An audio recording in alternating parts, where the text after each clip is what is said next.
벌써 마지막 날입니다. 2023년. 돌아보면 많은 일들이 있었습니다. 좋은 일도 있고 아픈 일도 있고 감사한 일도 있고 아쉬운 일도 있었습니다.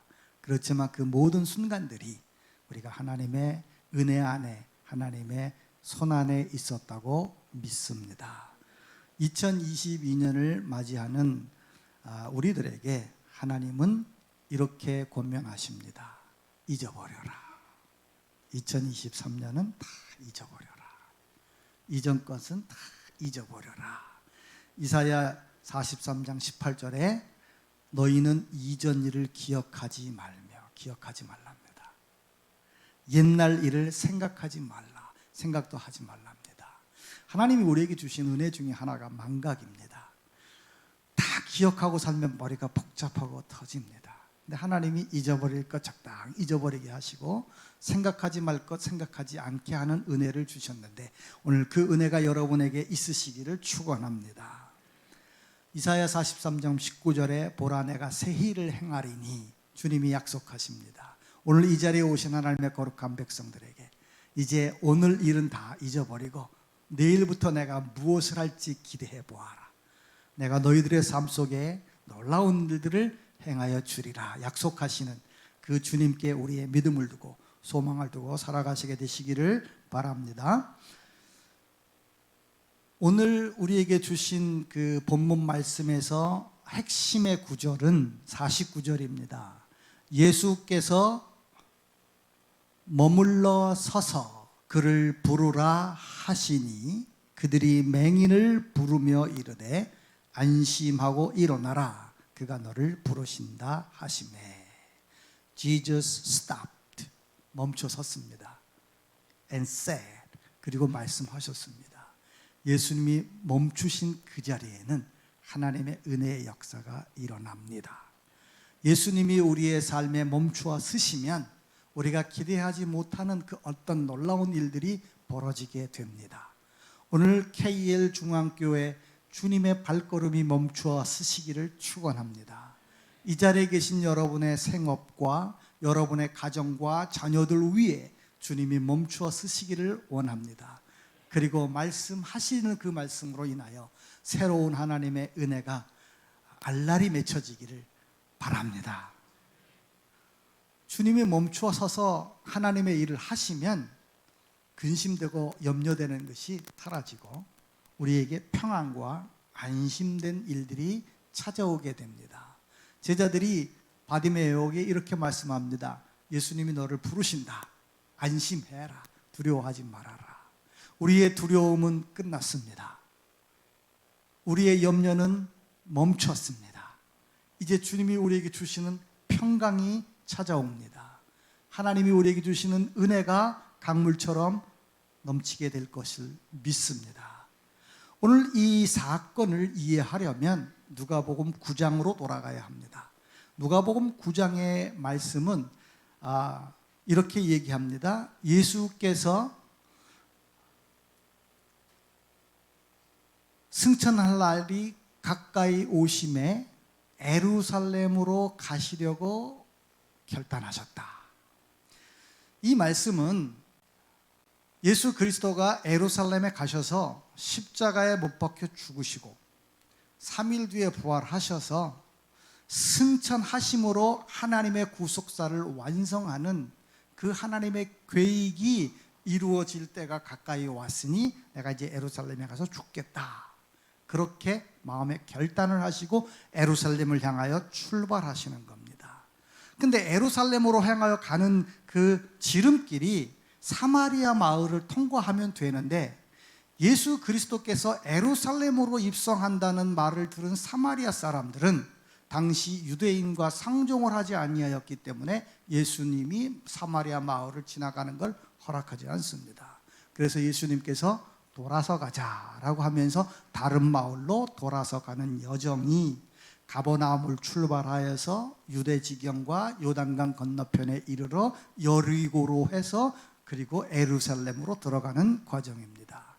여기서 하나님이 또 저희들에게 주시는 은혜가 우리의 계획대로 되지 않아도 모든 것이 합력하여 하나님의 뜻대로 우리에게 좋게 되는 은혜가 있다는 또 격려를 주십니다.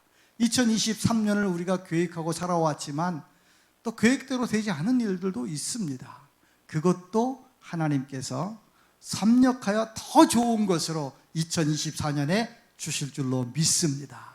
예수님의 계획은 사마리아를 통과하는 건데 사마리아를 통과하지 않고 돌아서 감으로 말미암아서 예상하지 못했던 수많은 사람들이 하나님의 은혜를 경험하고 하나님의 능력의 자리에 세워지게 됩니다. 그 중에 한 사람이 바로 이 바디메오입니다. 예수님이 돌아서 여리고로 가다가 만나게 된 사람이고 예수님을 만나게 된 사람이고 그리고 예수님으로 인하여 삶의 새로운 은혜가 생겨지게 된 것입니다. KL 중앙교회 저를 비롯한 여러분 모두와 여러분들의 생업 위에 이러한 하나님의 은혜가 2024년에 이루어질 줄로 믿습니다. 예수께서 머물러 서서 그를 부르라 하시니 예수님이 머물러 서시면 멈춰 서시면 어떤 일이 일어납니다. 예수님이 발걸음을 멈춰 서셔서 한 사람의 인생이 새롭게 됐습니다. 바뀌어졌습니다. 예수님이 발걸음을 멈추게 한 것은 바디메오의 외침이었습니다. 이건 기도였습니다. 외침의 기도. 간절하고 절박한 외침의 부르짖음의 기도. 하나님을 향하여 예수님을 향하여 그는 간절하게 외쳤습니다. 나사렛 예수시란 말을 듣고 소리질러 이르되 다윗의 자손 예수여 나를 불쌍히 여기소서. 다윗의 자손이라고 하는 말 속에 바디메오의 믿음이 담겨져 있음을 볼 수 있습니다.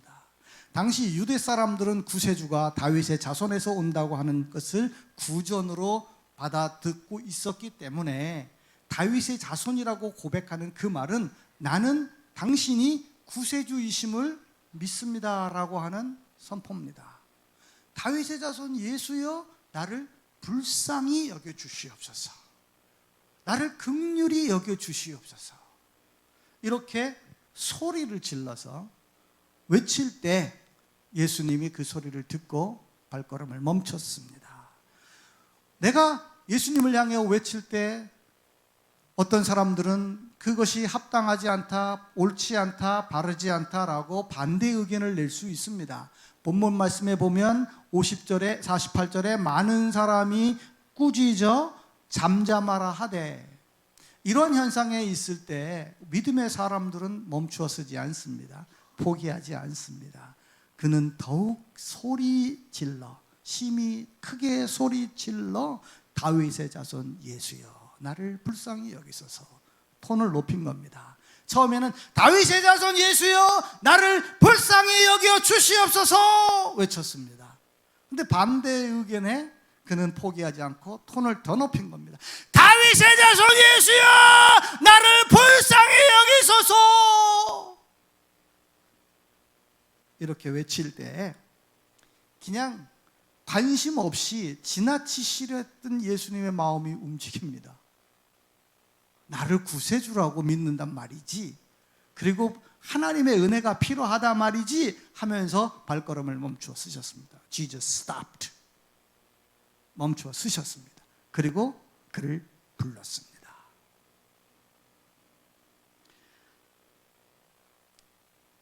지나치시는 하나님의 은혜를 우리의 가정에 끌어오는 것, 지나칠 수 있는 하나님의 은혜가 내 삶에 임하게 하는 건 간절한 외침의 기도입니다.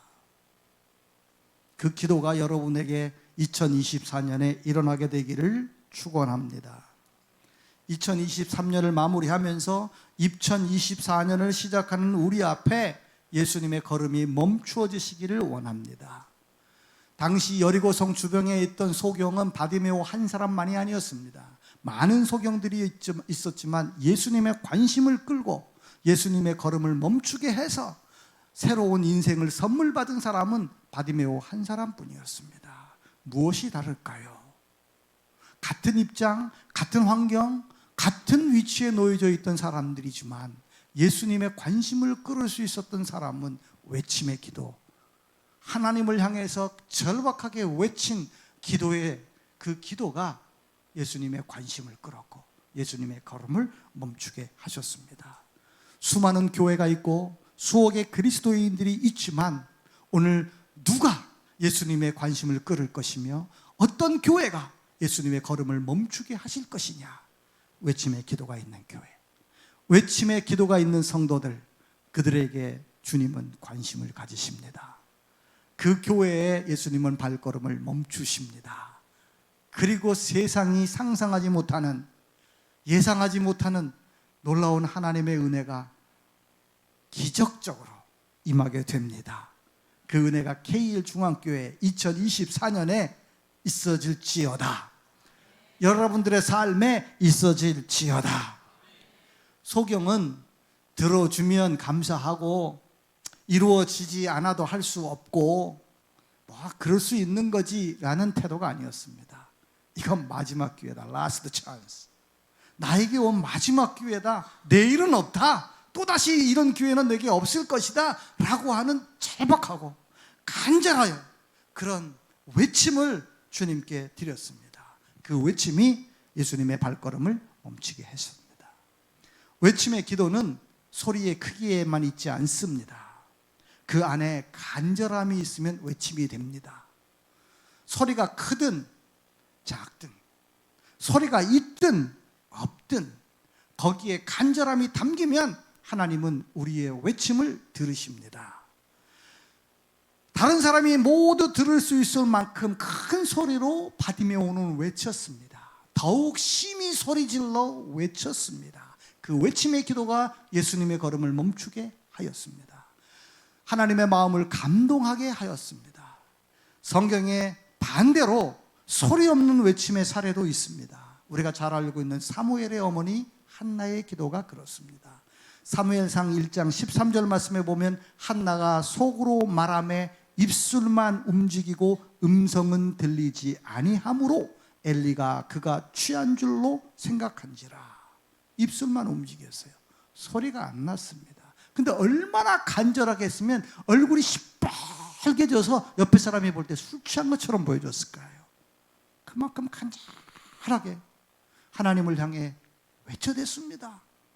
제사장도 착각할 만큼 간절함이 담긴 외침을 주변의 사람들을 의식해서 소리를 낼 수 없으므로 하나님 앞에 입술만 동하면서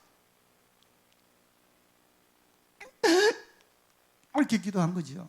그러니까 옆에 사람이 볼 때는 미쳤네, 미쳤어, 저 사람은 정상이 아닌 것 같아, 예수를 믿으려면 좀 점잖게 믿지 왜 저렇게 믿어? 신앙생활을 꼭 저렇게 해야 되나? 이런 질문을 받을 수 있는 그런 상황이었습니다. 소리가 있든 없든, 소리가 크든 작든 간절함이 담긴 기도는 하나님이 외침의 기도로 간주하십니다.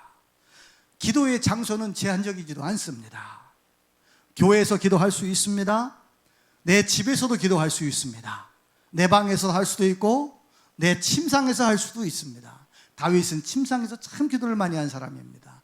길을 걸으면서 하실 수 있고 운동하면서 하실 수 있고 가사를 하면서 하실 수 있고 책상에 앉아서 공부를 하시면서도 간절한 기도를 할 수 있습니다. 저는 주로 운전할 때 기도를 참 많이 했습니다. 아프리카에서는 한 번 운전하면 5시간, 6시간씩 가야 되는데 혼자 운전하면서 뭐 합니까? 기도하는 거죠. 그때는 마음껏 소리 질러서 막 기도합니다. 그런데 교회에서 새벽 예배할 때는, 기도할 때는 내 기도 소리가 옆에 사람에게 들리면 참 민망해요. 성도들이 다 목사님인 줄 아는데. 그러니까 그때는 그냥 소리 없이 눈물만 그냥 이렇게 기도를 합니다. 그래서 아버지 이렇게 기도를 합니다. 그러면 성도님들은 우리 목사님 얼마나 간절히 있는 것이 있으면 저렇게 기도할까, 저 기도 하나님 응답해 주소서라고 또 증보해 주시니 너무 감사합니다. 우리는 어디서든지 기도할 수 있습니다. 시간이 없어서 기도 못한다고 하는 것도 변명일 수 있습니다. 엘리베이터 타고 내려가면서도 그 간절한 화살기도를 하나님 앞에 쏘아 올리면, 그죠? 누군가를 만나러 가면서 오늘 그 사람을 만나서 이루어질 그 일이 내게 하나님의 은혜가 되어야 되는데, 그러면 그 사람을 만나러 가면서 하는 그 짧은 순간의 기도가 외침의 기도가 된다면 예수님의 관심이 나에게 쫙 쏠리고, 그리고 우리에게 물으실 겁니다. 내게 무엇하여 주기를 원하느냐? 머물러 서서 그를 부르시고 무엇하여 주기를 원하느냐 물으실 수 있는 은혜가 여러분에게 임하시기를 바랍니다. 소경이 예수님이 부르신다는 그 말에 보인 반응이 참 우리에게 격려가 되고 도전이 되고 또 용기가 됩니다. 50절 말씀에 맹인이 겉옷을 내어버리고 뛰어 일어나 예수께 나아오거늘. 맹인이 뛰는 거 저는 평생 한 번도 못 봤습니다. 그냥 점프해서 일어나는 것도 보기가 어렵습니다.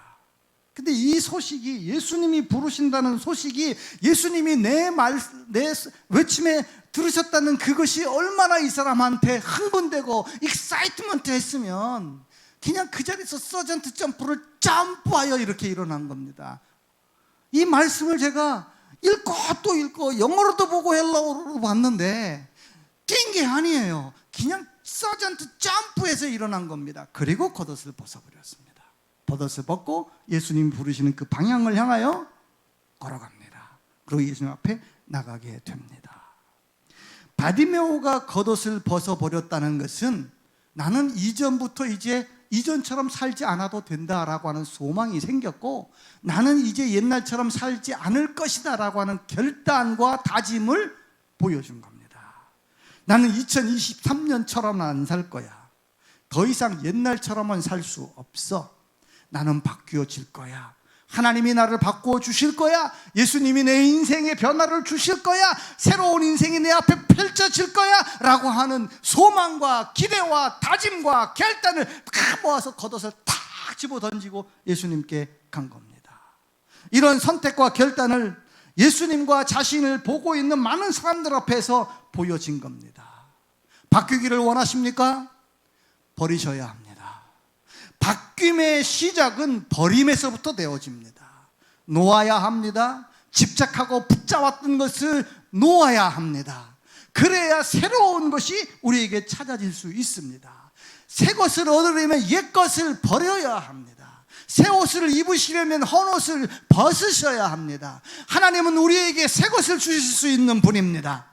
하나님은 우리에게 새로운 일을 하실 수 있는 분입니다. 그러나 우리가 옛것을 버리지 않고 과거의 습관을 회개하지 않고 바꾸지 않고 그것을 답습하면서 그 가운데 계속 살아간다면 하나님의 새로운 은혜가 우리에게 왔다가 멈출 수밖에 없는 겁니다. 우리에게 침입해 들어올 수 없는 겁니다. 그러나 우리가 옛것을 버리고 옛 생품을 버려버리고 옛 습관을 벗어버리고 옛날처럼 생각하지 않고 옛날처럼 말하지 않고 새롭게 생각하고 새롭게 말하고 새로운 삶을 결단한다면 하나님이 주시는 새로운 은혜는 우리에게 파도처럼 임할 겁니다. 태산같이 임할 것입니다. 예수님이 멈춰서서 그를 버리실 때, 그를 부르실 때 바디메오가 제일 먼저 예수님에게 보여드린 반응은 옛것을 버리는 겁니다. 더 이상 맹인으로 살지 않겠습니다. 나는 새로운 삶을 살 것입니다 라는 소원을 예수님께 보여드린 겁니다. 사람들은 예수님을 믿기만 하면 된다고 말합니다. 아닙니다. 믿기만 하시면 안 됩니다. 믿기만 하시면 죽은 믿음입니다. 성경은 행함이 없는 믿음은 죽은 믿음이라고 했습니다. 믿음은 행동을 통해서 완성되는 겁니다. 믿음이 있다 하고 행함이 없으면 내 믿음은 아직 미완성인 것입니다. 미완성된 믿음 속에 하나님의 기가 막힌 은혜의 일들이 이루어지기를 기대하신다는 것은 조금 어리석은 것입니다.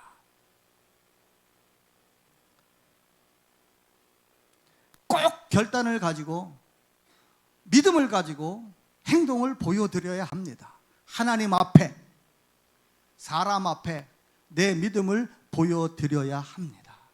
맹인은 걸음을 멈추고 자기를 부르시는 예수님에게, 그리고 자기를 지켜보고 있는 수많은 사람들에게 자기의 믿음의 결단을 보여주었습니다.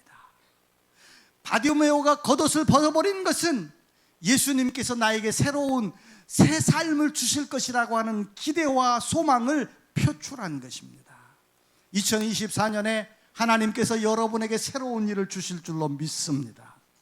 그리고 우리는 그런 2024년을 기대하면서 새해를 시작할 것입니다. 23년의 실패와 실수와 허물과 이런 것들을 다 벗어 던지고 우리를 부르시는 그 예수님 앞에 멈추어 서서 2024년을 시작할 것입니다. 그렇게 시작하고자 하는 우리들에게 주님은 이렇게 물으십니다. 내가 내게 무엇하여 주기를 원하느냐? What do you want me to do for you?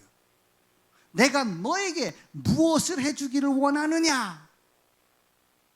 답이 있으십니까? 예수님 이것을 원합니다 라고 하는 것을 갖고 계시지요? 두세 사람이 내 이름으로 모인 곳에 나도 그들 중에 함께 하시겠다고 약속하신 주님이 저는 지금 우리 이 자리에 서 계시다고 믿습니다. 그리고 이 시간에 이곳에서 당신이 사랑하는 백성들에게 똑같은 질문을 하실 것이라고 믿습니다. 무엇을 하여 주기를 원하느냐? 2024년에 너희들의 삶 속에, 당신의 삶 속에 내가 무엇을 하여 주기를 기대하느냐라고 물으실 때 주님 이것을 원합니다 라고 답하실 수 있게 되시기를 바랍니다. 성경에 이런 질문을 받은 사람이 두 명 더 계십니다. 엘리사와 솔로몬입니다. 엘리사는 자기 선생님 엘리야가 이제 하나님 앞에 택하심을 받아 승천하기 한다고 하는 그 소식을 듣고 엘리사를 따라다닙니다. 길갈에서 시작해서 요단강에 이르기까지 집요하게 끈질기게 간절하게 절박하게 따라갑니다. 그럴 때 엘리야가 엘리사에게 여기 머물라, 따라오지 말라, 내가 가는 곳은 네가 알지 못하고 갈 수 없는 곳이니 머물라라고 해도 엘리사는 포기하지 않고 선생님 내가 가겠습니다 하고 따라서 요단까지 갑니다. 요단강을 건널 때 엘리야가 겉옷을 집어 던져 치니 요단강이 갈라지면서 맨 땅을 걸어가서 요단 건너편에서 회오리 바람으로 불병을 타고 하늘로 올라가는 것을 봅니다. 그때 엘리야가 엘리사에게 한 말입니다.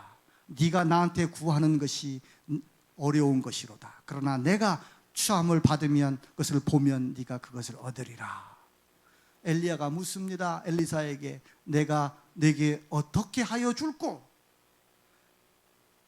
엘리사가 선생님의 영감에 갑절을 원합니다.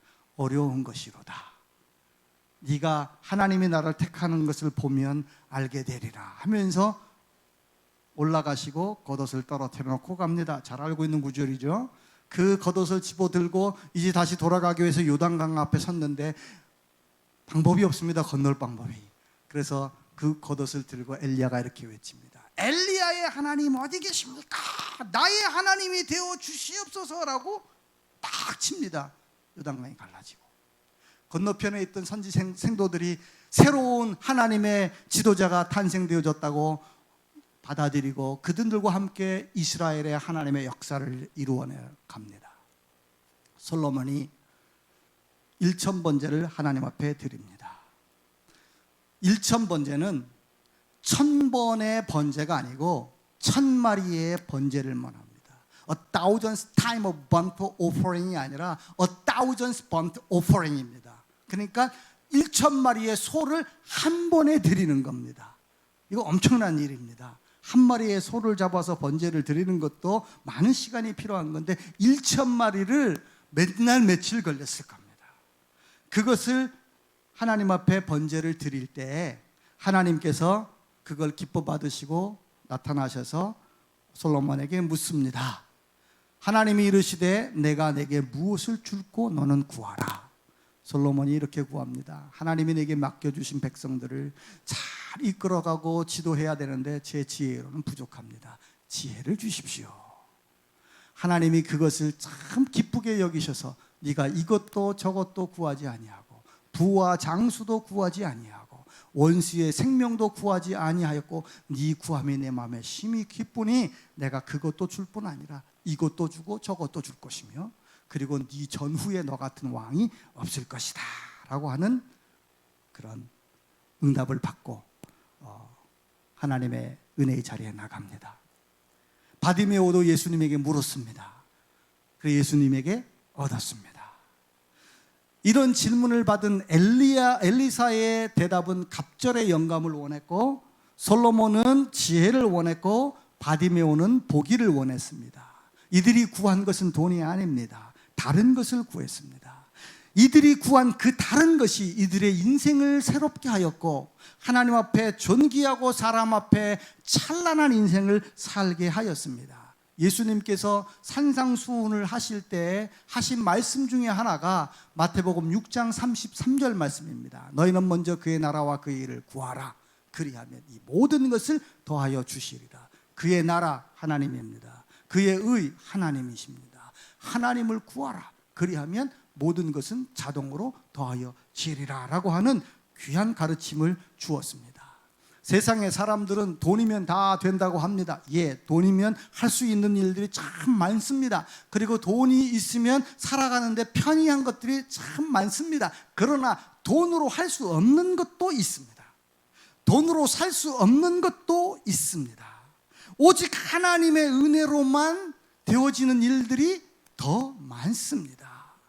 우리의 관계나 또는 우리의 삶의 의미와 목표나 또 우리의 내면에 날마다 일어나는 이 갈등이나 이런 것들을 해결할 수 있는 것은 재물이 아닙니다. 하나님의 은혜, 성령의 은혜가 그것들을 해결할 수 있게 하는 것입니다. 내 자식 내 마음대로 안 됩니다. 하나님의 은혜로 됩니다. 내가 계획했던 것 내 마음대로 안 됩니다. 하나님의 은혜로 됩니다.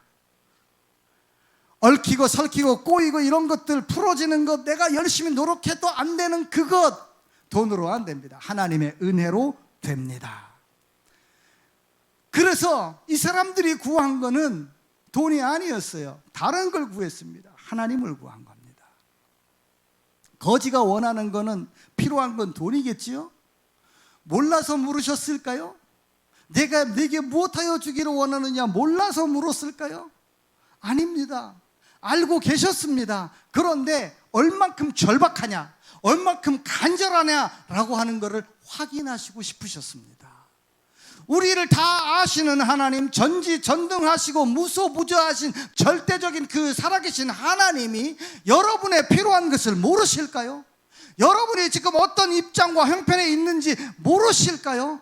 알고 있음에도 불구하고 기도하라고 하시는 이유는 무엇일까요? 성경에 보면 하나님이 당신의 백성들에게 수차례 말씀하십니다. 너희는 나를 찾을 만할 때에 찾으라. 나를 간절히 부르고 찾으라. 내게 외쳐 부르짖으라. 그리하면 내가 내게 응답하겠고, 구하라 그리하면 주실 것이요.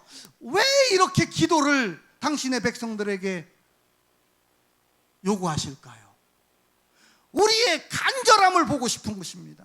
정말 네가 생각하기에 이것이 내가 아니면 안 된다고 생각하느냐 확인하고 싶은 겁니다. 이것을 함으로 인해서, 이루어짐으로 인해서 네 능력으로 된 게 아니고 하나님의 은혜로 된 것이라고 나타내기를 원하느냐라고 하는 확인을 받고 싶으신 겁니다.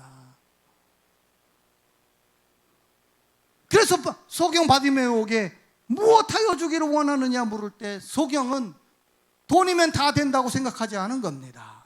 돈이 있으면 좋고 돈이 많으면 참 유익한 것들이, 편리한 것들이 많지만 내 인생을 바꿀 수는 없습니다. 내 삶이 달라질 수는 없는 겁니다.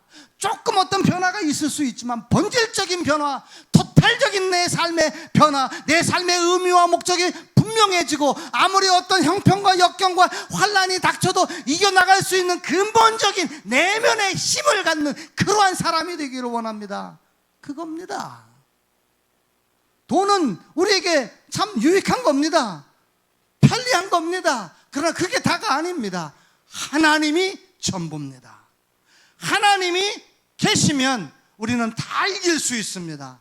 하나님이 나와 함께 하시면 우리는 다 넘어갈 수 있습니다. 하나님의 은혜가 내 위에 머무르면 우리는 모든 걸 견디고 버틸 수 있는 것입니다. 그거를 바디메오가 알았고 예수 그리스도는 그거를 확인하고 싶으셨던 겁니다. 정말로 그렇게 생각하느냐? 정말로 그렇게 믿느냐? 그럴 때 바디메오는 네, 그렇게 믿습니다. 그렇게 생각합니다. 그렇게 여겨집니다. 그러니 돈이 아닌 내 눈을, 내 인생을 바꿔주시옵소서. 보기를 원하나이다 라고 이렇게 말씀하셨습니다. 여러분의 현실적인, 우리의 현실적인 아픔과 어려움이 이해가 됩니다. 하나님도 아십니다. 그러나 그것을 주는 것은, 해결하는 것은 일시적인 방편이지만 영구적이고 확고한 방편은 하나님의 임재, 하나님과의 동행, 하나님의 손에 붙잡혀서 하나님 안에 사는 그 삶으로 바뀌는 것입니다. 2024년에 우리가 회복되어지고 죽게 얻고 싶은 것들이 많이 있습니다. 그러나 이 시간에 우리가 하나님 앞에 내게 무엇하여 주기를 물으시는 그 예수님 앞에 우리의 드릴 답변은 하나님과의 관계가 회복되기를 원합니다. 첫사랑의 믿음이 회복되기를 원합니다. 청년 시절에 그렇게 뜨겁게 하나님 앞에 기도하며 하나님을 위해 내 삶을 의탁하였던 그 믿음의 현장이 회복되기를 원합니다. 내가 다 잃어버려도 하나님 한 분만은 놓칠 수 없다는 그 결단적인 믿음이 내 안에 다시 살아나기를 원합니다. 하늘의 은혜가 성령의 감동하심으로 내 눈에 눈가에 이슬이 맺히게 하고 하나님을 생각하면 내 가슴이 쿵탁쿵탁 뛰고 하나님 앞에 나의 삶을 맡겨드리고 살아갔던 그 순수한 믿음의 시간이 회복되기를 원합니다. 주여 내게 갑절의 영감을 주시옵소서. 하나님 내게 당신을 주시옵소서. 성령으로 충만하게 하여 주시옵소서. 이런 기도와 이러한 대답이 선제되어져야 할 것입니다. 그러면 이 모든 것을 더하여 주시리라라고 하는 하나님의 은혜가 뒤따라올 것입니다. 오늘 주님이 여러분에게 동일한 질문을 하십니다. 나에게, 우리에게 동일한 질문을 하십니다. 내게 무엇을 하여 주기를 원하느냐? 성령 충만하게 하옵소서. 당신을 원합니다. 하나님, 2024년은 내 생각대로 살지 않고 주의 성령의 인도하심을 따라 살기를 원합니다. 2024년은 세상의 방법대로 살지 않고 하나님의 방법을 따라 살기를 원합니다. 2024년은 내 성격대로 말을 막 뱉어내고 내 성격대로 행동하지 않고 하나님의 성품을 닮아가며 성령의 열매를 맺는 그러한 영적인 하나님의 아름다운 사람이 되기를 원합니다. 성령의 열매는 사랑과 희락과 화평과 인내와 자비와 양성과 충성과 온유와 절제니 이 같은 것을 금지할 것이 없느니라. 하나님이 우리의 삶 속에 그러한 열매들이 맺혀져서 하나님을 영화롭게 하고 많은 사람들에게 그리스도의 빛의 통로가 되게 하고 내 삶은 윤택하고 존귀하고 찬란하게 되기를 원하는 겁니다. 다니엘이 베들레헴을 예루살렘의 성전의 회복을 위해서 하나님 앞에 금식하며 기도하는 장면이 다니엘서 9장입니다. 근데 그 다니엘 9장에 금식하며 기도할 때 다니엘이 주님을 부르는 장면이 33번 나옵니다. 한 장에서 주여 나의 주여 주 나의 하나님이여 하면서 주님을 부릅니다. 그 핵심이 9장 19절입니다. 주여 들으소서, 주여 용서하소서, 주여 귀를 기울이시고 행하소서, 지체하지 마시옵소서. 이 도시와 이 백성들이 당신을 알게 되기를 원하나이다. 그래서 주여 3창이 나온 겁니다.